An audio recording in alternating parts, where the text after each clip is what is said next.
So hello there all my ICSE mates, आप सभी का स्वागत है मेरे चैनल एसएसबी क्लासेस में। और आज आपका हिस्ट्री सिविक्स का पेपर अच्छे से कंक्लूड हो चुका है। और सबसे पहले मैंने मैंने कॉन्ग्रेचुलेशंस की, आप सभी का पेपर बिल्कुल अच्छा हुआ है। अगर आप मुझे बताइए आपका पेपर कैसा हुआ है, अच्छा हुआ है, बेस्टेस्ट हुआ है, या फिर इतना अच्छा नहीं हुआ है, या तो क्वेश्चन पेपर आपको बिल्कुल अलग सा हुआ, तो मुझे कमेंट में बताइए। और जो हमने प्रेडिक्ट किया था, जो हमने सजेशन दिया था, जो चैप्टर बताए थे, वही से उसी से मेजॉरिटी ऑफ द पेपर आया है आज भी, और ये सिलसिला चलता हुआ आ रहा है। इसी के साथ-साथ सबसे पहले आप सभी से आई अपोलोजाइज़, मैं माफ़ी माँगता हूँ कि अभी 7 o'clock पे मैं पेपर डिस्कशन वीडियो ला रहा हूँ, because there was some technical issue and some electricity problem, जिस कारण मैं वीडियो नहीं बना पाया। लेकिन अब मैं बना रहा हूँ video, and same way I will also bring video for geography also.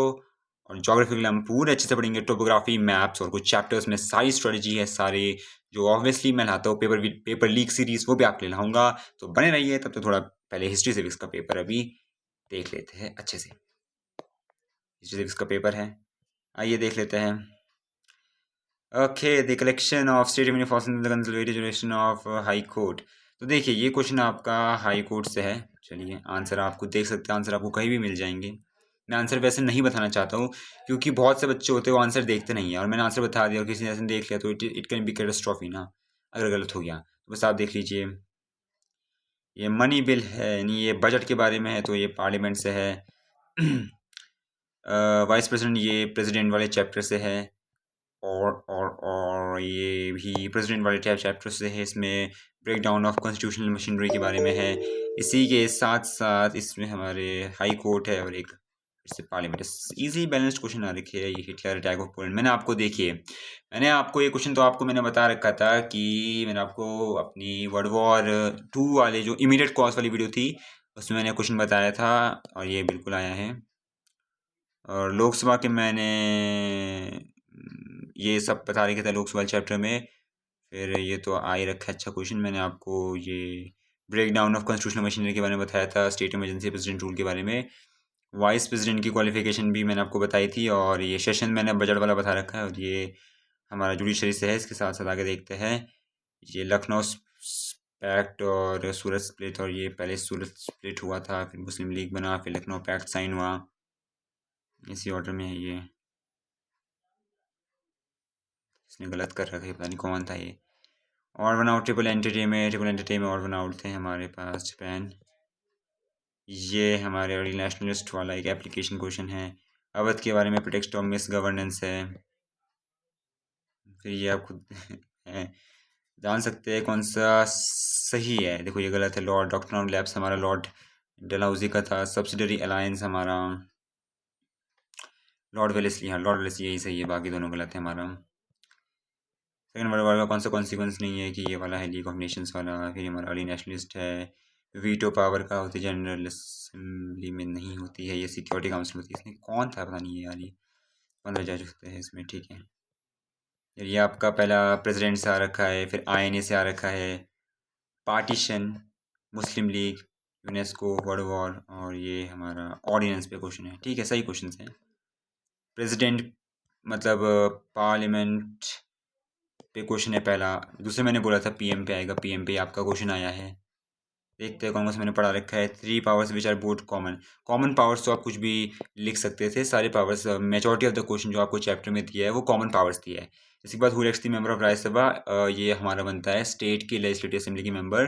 To exclusive power of Rajya Sabha advantage क्या है, ये परमानेंट हाउस और creation of all India services. Parliamentary controls the functioning of executive. Executive ऐसे control करता है कि वो generally appoint करता है, ये वो मतलब मेनली प्रेसिडेंट को भी वो करता है, हेल्प करता है, सब ये जगह आपका आएगा। इसमें क्या on whose advice are cabinet minister appointed, prime minister के एडवाइस पे होता है।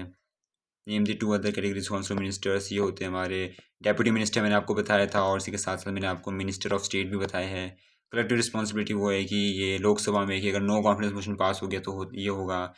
प्राइम मिनिस्टर का रेफरेंस टू कैबिनेट, वो कैबिनेट की किसी को भी मिनिस्टर बना सकते हैं, मिनिस्टर हटा सकता है, रीशफल कर सकते हैं, और उनकी वर्किंग को कोऑर्डिनेट करता है। 4 पॉइंट मैंने आपको धड़ाधड़ बता रखे हैं। ये सुप्रीम कोर्ट के टर्म ऑफ सुप्रीम कोर्ट है। 2 क्वालिफिकेशन मैंने बताया है। 3 ways in which constitution ensures the independence of judiciary, मतलब जुडिशरी कैसे इंडिपेंडेंट है। और एडवाइजरी और जुडिशल रिव्यू मैंने दोनों बोला था आपके पास आएगा। रिवॉर्ड में जनरल सर्विस एनलिस्टमेंट एक्ट आया है। एनफील्ड राइफल, ये तो मैंने आपको इमीडिएट कॉज में बता दिया, तो दो आ गए इमीडिएट कॉज।